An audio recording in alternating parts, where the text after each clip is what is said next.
मैं चित्रा त्रिपाठी, अब से सिर्फ एबीपी न्यूज पर। एबीपी न्यूज आपको रखे आगे।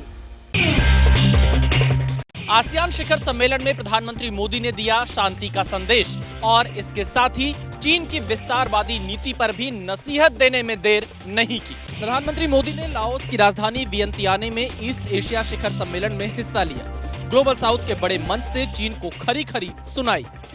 ईस्ट एशिया समिट शुरू होने से पहले पीएम मोदी ने अमेरिका के विदेश मंत्री एंटनी ब्लिंकन से मुलाकात की। मिल्टन तूफान में मारे गए लोगों के प्रति दुख जताया। प्रधानमंत्री नरेंद्र मोदी ने न्यूजीलैंड, जापान और थाईलैंड के प्रधानमंत्री के साथ साथ लाओस के लीडर्स को कई तोहफे भी भेंट किए। इसमें पश्चिम बंगाल, महाराष्ट्र और लद्दाख के कारीगरों के हाथों से बने कुछ खास तोहफे भी शामिल थे।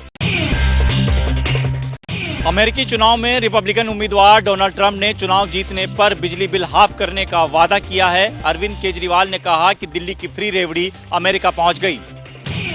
डोनाल्ड ट्रंप डेट्रॉयट में चुनावी रैली कर रहे थे। रैली के दौरान अमेरिकी राष्ट्रपति बनने पर बिजली बिल अदा करने का वादा किया। I will cut the price of energy and electricity in half. Ready? 12 months from January 20th to take office on January 20th. Total electric bill will be 50% less. Trump ने अमेरिका में बयान दिया, सियासत दिल्ली में हुई। दिल्ली के पूर्व मुख्यमंत्री अरविंद केजरीवाल ने एक्स पर लिखा कि ट्रंप ने बिजली के दाम 50% तक कम करने की घोषणा की है। दिल्ली की फ्री रेवड़ी अमेरिका पहुंच गई। 8 अक्टूबर को केजरीवाल ने रेवड़ी को लेकर पीएम मोदी पर भी निशाना साधा था। हाथ में रेवड़ी का पैकेट दिखाकर कहा कि जनता को रेवड़ी बांटने वाला चोर है या फिर अपने दोस्त को रेवड़ी देने वाला चोर है। गजा में इजरायली ऑपरेशन को लेकर अमेरिका के तेवर तल्ख हो गए हैं। कमला हैरिस ने कहा है कि हमें गजा और लेबनान दोनों ही जगहों पर सीज फायर चाहिए। अमेरिकी उपराष्ट्रपति का ये बयान ऐसे वक्त में आया है जब गजा में एक बार फिर इजराइल ने स्कूल पर हमला किया। इस हमले में 28 लोग मारे गए। मृतकों में महिलाएं और बच्चे भी शामिल थे। इजराइल ने नॉर्थ गजा में 3 अस्पतालों को खाली करने का आदेश जारी कर दिया है। हालांकि इजराइल ने कहा है कि वो नागरिकों की आड़ में अपनी आतंकी संगठन चला रहा है, लेकिन अमेरिका का कहना है कि अब बहुत हो गया, बारूदी बारिश बंद होनी चाहिए। लेकिन विदेश मंत्री एंटनी ब्लिंकन ने यह भी कहा है कि इजराइल के साथ मजबूती से खड़े हुए हैं। फिलिस्तीन के मुताबिक गजा में 1 साल की जंग में अब तक 42,000 से ज्यादा लोगों की जान जा चुकी है। गजा में बच्चों के पोलियो वैक्सीनेशन का दूसरा फेज 14 अक्टूबर से शुरू होगा। इजरायली हमलों के बाद यादें ही रह जाती हैं, घर तहस नहस हो जाते हैं और जहां हिजबुल्लाह के लोग रह रहे होते हैं वहां अपनी यादों को समेटने के लिए वो घरों के मालिक, उनके नाते रिश्तेदार आते हैं जो हमले में बच जाते हैं। इस वक्त मैं बादरान के उसी बिल्डिंग में मौजूद हूं जहां पर कसीर को मार गिराया गया। हिजबुल्लाह का कमांडर था, लेकिन जिस घर में रहता था वो, वहाँ पर जो लोग मारे गए उनके अपने देखिए किस तरह से यादों को समेटने के लिए, ढूंढने के लिए कैसे इस तहस नहस हुए घर के सामने नीचे घुसकर अपने सामान समेट रहे हैं। ये खूबसूरत वादियों में जहां बहुत ही हसीन नज़ारे देखने को मिलते हैं, वहीं युद्ध शुरू होने के बाद इजराइल की मिसाइल से इन वादियों का सन्नाटा, इन वादियों की शांति, इन वादियों का अमन टूट रहा है।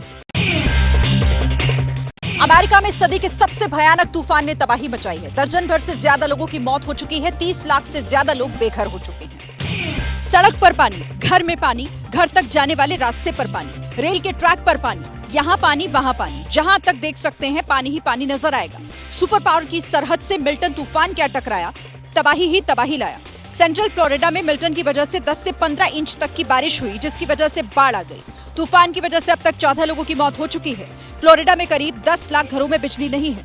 हालात इतने खराब हैं कि कुछ इलाकों में लोगों की सुरक्षा के लिए तैनात किए गए पुलिसकर्मियों को भी सुरक्षित जगह लौटने को कह दिया गया है।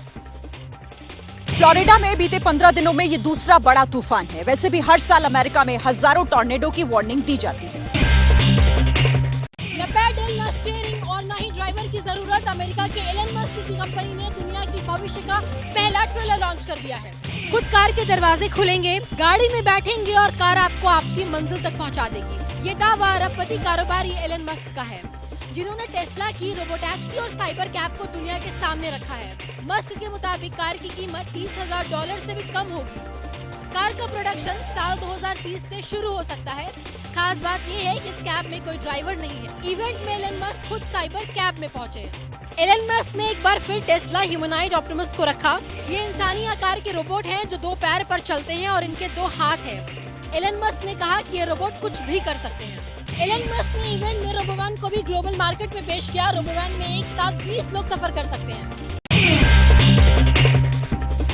जापान के जिन लोगों ने हिरोशिमा और नागासाकी का एटम बॉम्ब अटैक झेला, उनके संगठन को इस साल शांति का नोबेल पुरस्कार मिला है।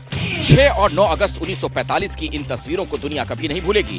दुनिया में पहली बार परमाणु बम का इस्तेमाल हुआ। अमेरिका ने जापान के हिरोशिमा और नागासाकी में एटम बम दागे, जिसमें 1 लाख लोगों की मौत हुई थी। इस हमले में जो लोग बच गए, वो दुनिया को परमाणु युद्ध से बचाने के लिए काम कर रहे हैं। इन्हें हिबाकुशा कहा जाता है और इनके संगठन को निहोन हिंदाक्यो।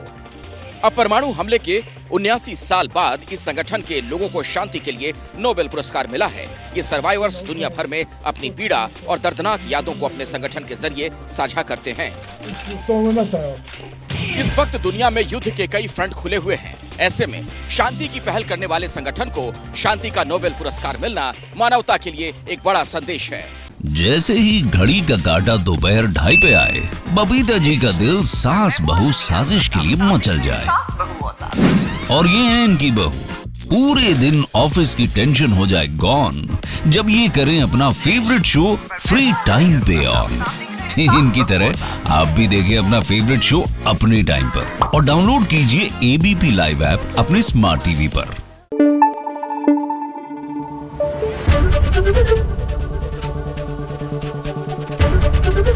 एबीपी न्यूज आपको रखे आगे।